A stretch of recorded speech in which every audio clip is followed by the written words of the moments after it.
It's always a great feeling to log on to a big defensive win in Clash of Clans. Let's take a closer look at these replays in today's episode.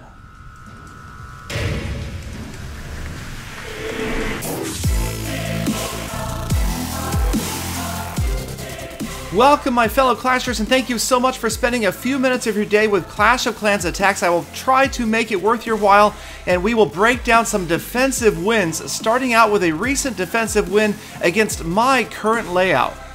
Now, we don't have to go far to see where this attack goes wrong right from the start, opening just one entry into this base, dropping pretty much every unit through that hole. We've got the golems, the wizards, the P.E.K.K.A., the heroes, everybody going right in. And now my base is going to perform just like it's designed to do, drawing the golems out to the sides. Now the jump spell is there, but of course the P.E.K.K.A., the heroes, they're not necessarily going to take the jump spell because the next nearest structure is next to the other structures and they go wandering around the side as well.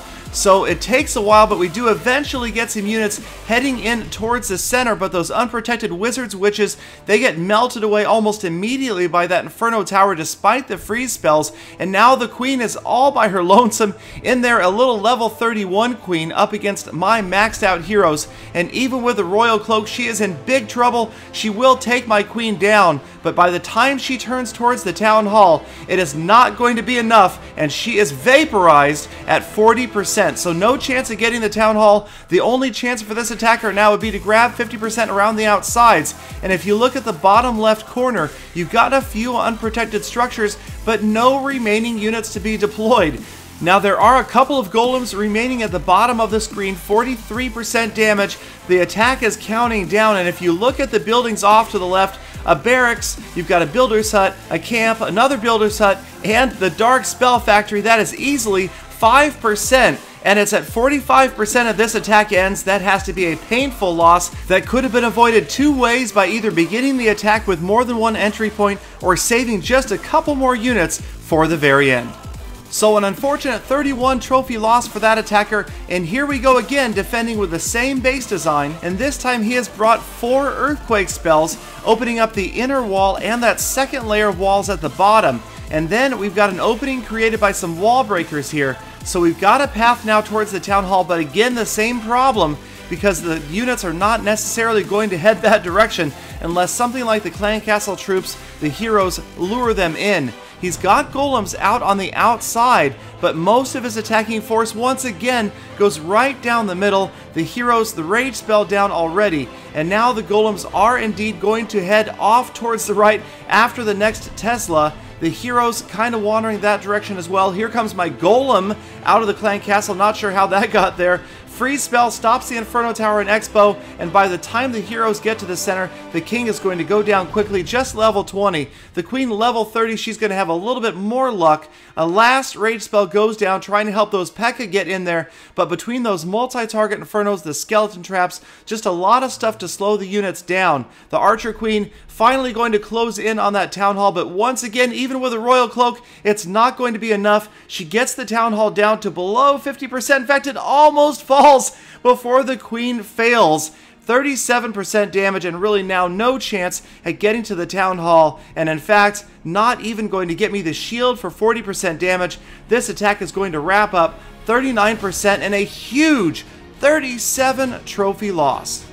Now, I'm certainly not the only Lost Phoenix player gaining huge trophies from time to time on defense, and this time we've got Smiley Miles 24 defending against a Titan 1 player who is very patiently and calmly opening up 3 different entry points into Smiley's base. So there is that good planning on spreading the units out, but once they head in, they will generally kind of bunch up in the same area, the top right of this base. The top golem doesn't go for the archer tower, instead goes into where the second set of golems and P.E.K.K.A. are going.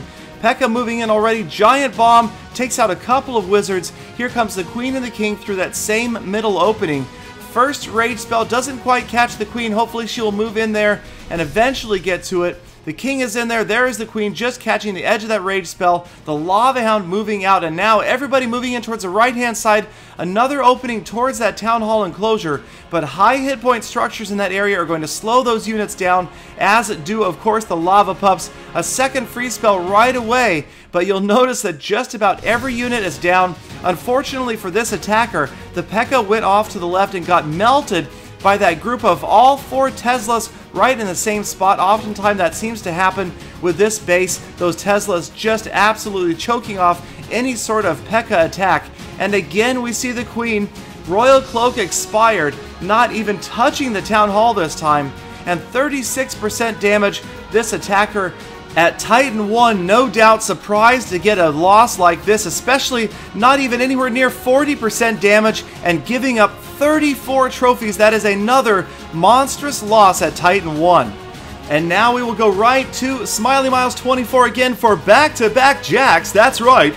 Back-to-back wins on defense by Smiley Miles. Now this base might have looked like a good victim for a mass dragon attack with 2 grounded expos, but we've got that air sweeper that's deceptively far away still blasting those dragons back, and then the single target inferno absolutely loves to eat up those dragons.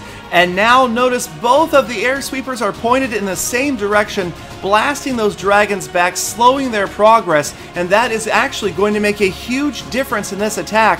Between the air sweepers and that single target inferno, this attack is absolutely doomed. The dragons doing their best to work their way in. You see the king and the queen have both been deployed already. Both abilities are used, and now both heroes are down. Just a few dragons remain. They get in there. They're actually on that town hall, but between the 2 inferno towers, they have no chance, and the last dragon goes down right before it breathes on that town hall. One more comes in. It's going to get blown around, zapped by the inferno towers, and this attack is going to run out. The attacker losing only 6 trophies, so Smiley Miles was potentially going to lose a huge number on defense. Instead, pulls out the big defensive win.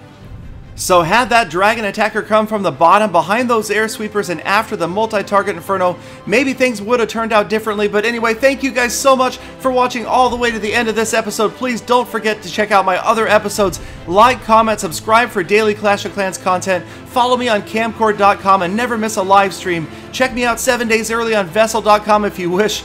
Let me know what you guys would like to see from future episodes in the comments. Brush your teeth after every meal. And of course, I will return tomorrow with more full attacks.